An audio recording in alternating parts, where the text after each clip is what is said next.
Alright, as promised, quick video of the Ghost Racing G5 Vector 5 clone. I did a kind of a sneak peek video. I'm sure those of you guys that subscribe and watch my videos have seen it. It was just a I don't know, a quick 1 minute, 2 minute video. I wanted to show how the paint had come out, and I'm really happy with it.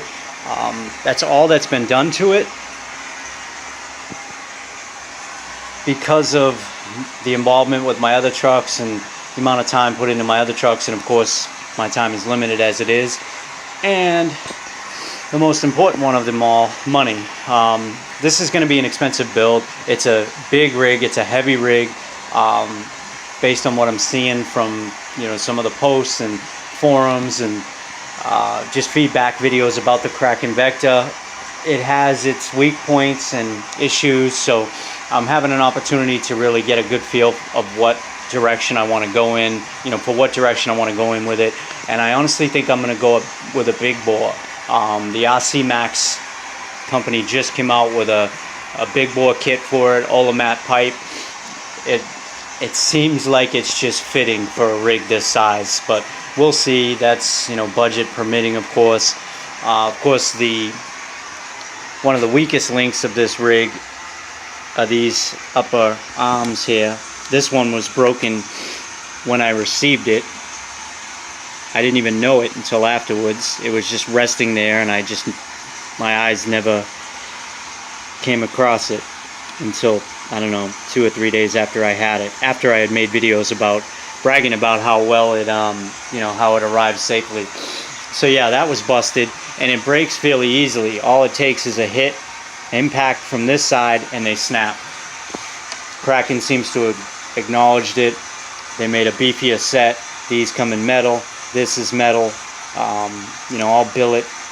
Vertigo has some really nice pieces, and I'm definitely a fan of the Vertigo stuff. So when I do build this truck, I think it's going to be predominantly Vertigo as far as upgrades are concerned. They seem to be adding to the list every few months as far as parts and upgrades that they're making for this rig. And again, everything's compatible. It's identical to the Kraken Vector.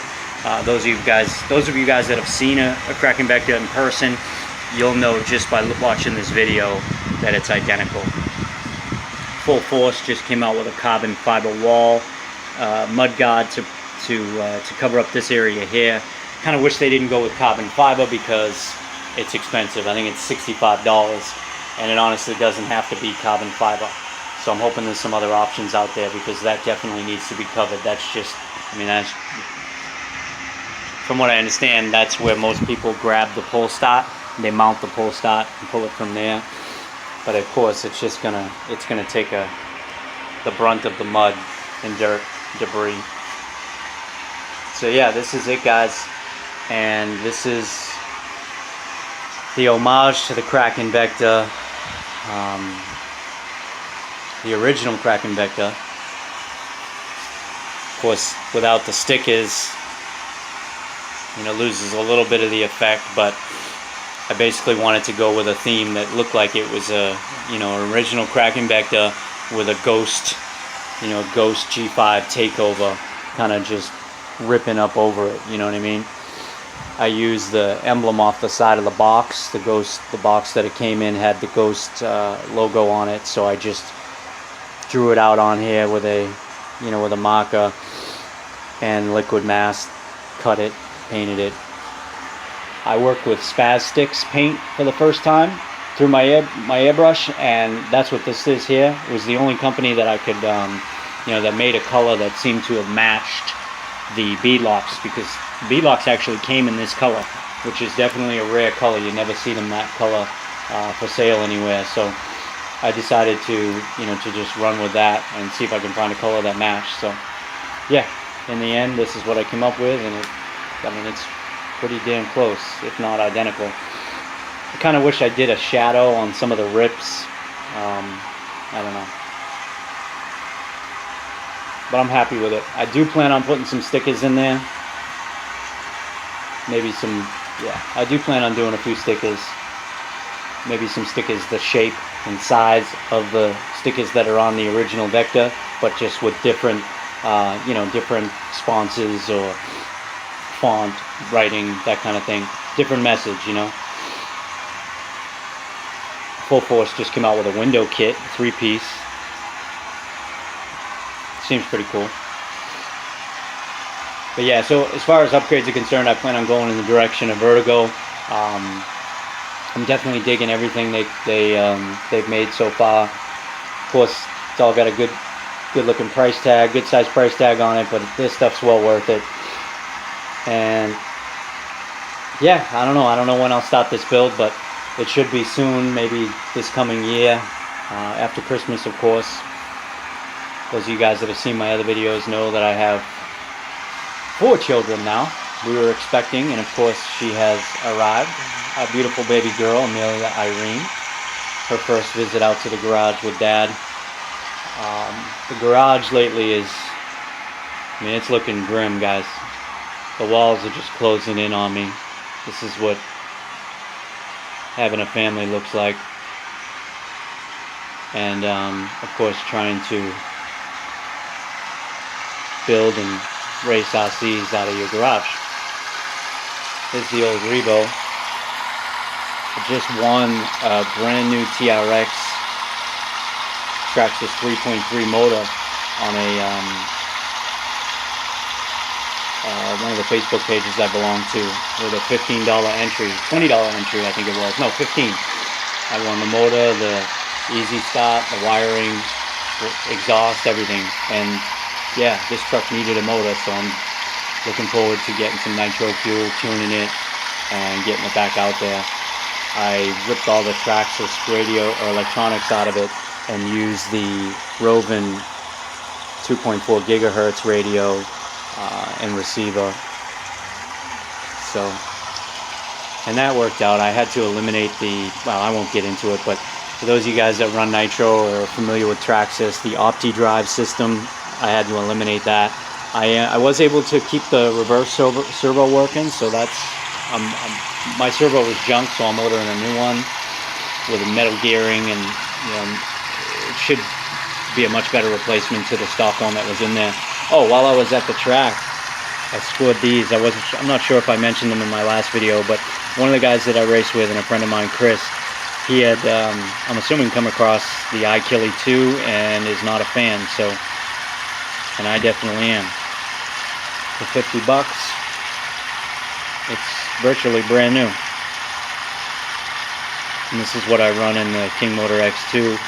Gives you your battery volts readout, gives you your RPM readout, also gives you an opportunity to see what your highest RPM was,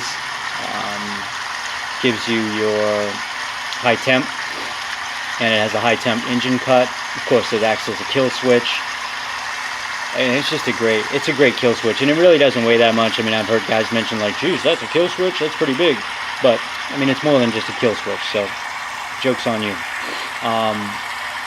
This clutch, the Torex Big Speed 2, I haven't heard great things about it, and the guy that sold it to me, and it's brand new, the guy that sold it to me has had, he's got 30 years in the business, so I'm assuming he wouldn't let it go for $50 if it was an absolute phenomenal clutch, or absolutely phenomenal clutch, but I want to give it a try. For $50, $100 for both items. That was my deal of the day while I was up at the track. So yeah, I got a lot going on in what's left of my garage. This Kraken Vector or clone is going to cost me quite a bit of money, but I'm looking forward to building it. I was going to sell it and use the money to buy the low C5B buggy, roller, of course, and then build it from there. But I don't know. I really want to see this thing rip, especially after getting it painted. I really like how the paint came out. But it's such a heavy rig, I feel like it needs a big bore motor, But we'll see. I may just do like a full mod 34 or something to that effect and see how that goes. So yeah, the last video I did just 20 minutes ago, I kind of gave a quick overview of what's going on with the X2. This truck's been great. Those of you guys on the fence about buying one, I definitely recommend it. It ran with the best of them out there. And the Baja build, I'm not even going to bother putting this up on the platform. You guys have seen enough of this thing. The FlySky IT4S telemetry system is all mounted and working properly. This is a bit ghetto rigged for my liking, but if you look close, you'll see the infrared lights that are used to pick up on the actual miles per hour speed of a revolving object. So I mounted a plate to the back of the wheel, spray painted it flat black, and used the silver tape that they supply you with. Put a 1/8 inch thick strip of silver tape on a section of the circle, so when it spins, that infrared breaks with the, or catches it, reflects back to the other, the input light, and sends the signal every time it goes around. So that's how it, I'm assuming, how it measures the speed. I probably shouldn't have put this telemetry module outside. I realized that after the fact, but this truck really isn't going to see mud, and it isn't going to see the track, put it that way. It's too pretty at this point. I got too much money into it. It's probably just going to be a field runner, occasional jump here and there. So the last thing that was hanging me up was the gear mesh for this, after installing the Vertigo system. It got to the point where I actually put 2 washers under the rear bolts of my transmission so that the transmission was cocked forward, causing the lay shaft to do one of these to push the spur gear back this way to get proper gear mesh. I was running a 56 tooth, this is an 18 tooth spur, I was running a 56 tooth Energy steel spur with a plastic carrier. I took it out to finish the break-in on this motor, and it melted the carrier. Just melted it. It broke away. I'm sorry, all the tabs that go inside the little rubber bushings that go in there, the tabs basically melted right off. So I'm assuming that gear was just moving improperly because of the lay shaft being cocked so far this way. Everybody recommended to go with a Hostile plastic gear for 10 bucks. What do you get to lose type of situation. I decided to do the Hostile billet carrier as well. As soon as I installed it, I realized, wow, it is going to work. It's a bit tight in a certain area, but because it's plastic, it's gonna seat itself.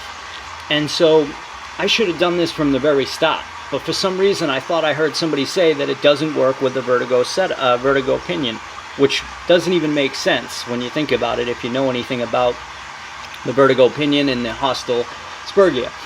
Long story short, I realized I could remove the washers for some reason, even though this is also a 56 tooth, and get my plate mounted properly, because the top plate, this top plate here, wasn't sitting properly because of the way I had the transmission cocked forward. I was able to get my plate mounted flat, everything lined up right, and I'm now happy with it. And the gear is no longer doing this, you know what I mean? It's actually got a nice solid spin to it, and then when that seats it and it's aligned, if I could get in there and show you, but it's not perfect, but it's not like it was with the Integy setup, so, or with the washers in there pushing the transmission forward. And again, I was told by the company that makes this easy access clutch system to put pressure on the rear of my transmission and force it forward and then tighten the bolts in quickly. It doesn't work. The bolts end up, the transmission seats itself back to where it was, and of course the only next logical step was to put some wash spaces under there and force it forward so the lay shaft will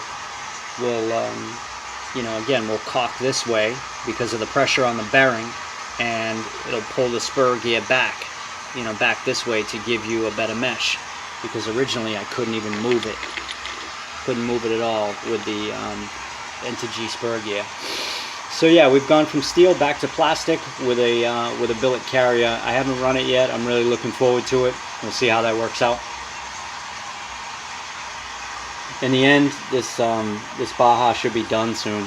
I picked up a Venom 4800, or I'm sorry, a Venom 5000 mAh 9 battery. That thing's awesome. If you guys haven't replaced your factory Rovin battery or King Motor battery, do it. Buy Venom. They charge. You have to buy an upgraded charger. You cannot use those wall chargers that come with these things. They're a joke. For over a year, I was running fifth scale vehicles, charging my batteries with those pathetic chargers, wondering why my batteries never had any juice. I never had any life out of them, maybe a few hours worth. It's a joke. You need to charge it with a proper charger, which you can get for $30 on Amazon, and buy yourself a Venom battery. Those Rovin batteries, I mean, it's like you could fry an egg on them when you're charging them. They get so hot. So the Venom for 30 bucks, 5000 mAh. I mean, it's still got juice in it. It doesn't die just from sitting in my garage. It's been great. It takes a nice charge, nice and cool. I also picked up a $19 3000 mAh battery pack from Venom for this. For 19 bucks, shit.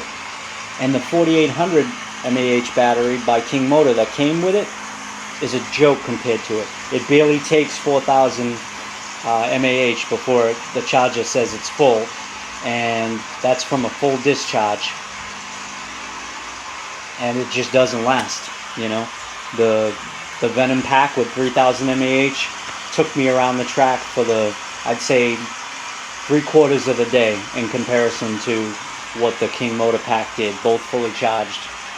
And the King Motor pack got so hot I thought it was going to burn the rug that I had it sitting on. The Venom pack, nice and cool when I was done charging it. And there's an 1800 mAh difference between the two, you know what I mean? You do the math. As far as the power is concerned, the Venom pack seemed more powerful. I was getting better braking, my steering was stronger. So yeah, I guess it just pays to buy a battery from a company that specializes in making nothing but batteries and chargers. So yeah, that's what I got going on. I'm going to stop ranting about batteries. So the Baja, of course, I took the wheels off of it.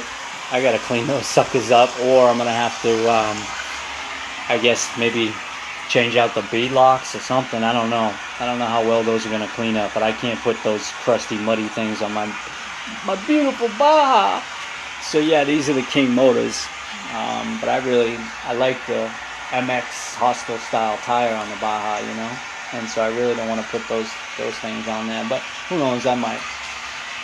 I'll just have to buy another set of bead locks, because I doubt I'm never going to get those Hostile bead locks looking good again. But we'll see. This thing is a cruddy mess, man. But like I said, it took some bumps and bruises and some scrapes like a champ. I mean, look at this. How thick that rear shock tower is, and look at the bend in it. That's from sending this thing over the double, end over end over end. Full speed, you know, wide open throttle, just end over end. Rip the camera right off the top of it. I do have some good video. I have some video from up on the deck, and I also have some brief video of the truck with the camera mounted to it. It didn't last long.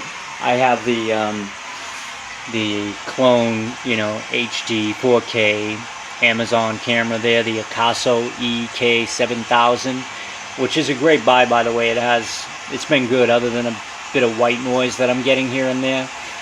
It comes with a ton of attachments, you know, that, you know, just the value in the attachments alone, you get your money's worth for 80 bucks. So the only gripe I have is no matter how tight you tighten the attachments, the camera still falls. You know, I had the camera mounted like this, and it would still just fall over from the vibration no matter how tight I put it. So that was kind of a bummer. So yeah, let's pull this lid off and see what we're working with here. Get a quick look at this beast. Oh, no, I apologize. We're going to have to do a separate video for that. I have the bolts. There's 4 bolts, 2 on each side, that hold the cage to the chassis, and I got to get in there, and the holes are filled with clay, and it's just going to make a big mess, and I got my daughter out here, so we're going to get her in the house. Again, just a quick update on where I'm at with everything. I haven't fallen off the face of the earth. I'm still heavily involved in 5th scale, and I think I always will be. So stay tuned, guys. I think I'll be turning some wrenches on this. I'm going to start putting together a parts list once I figure out what direction I'm going to go in with the motor. I really, I have a motor, a 30.5cc motor that I could do an upgrade kit on, like an ESP kit or something, and probably get enough power out of it to see this thing rip. I mean, heck, Kraken's selling overstock Zenoa G320 motors right now for $200 up until Halloween. $200 for a brand new Zenoa G320, and that's the motor they recommended for this originally.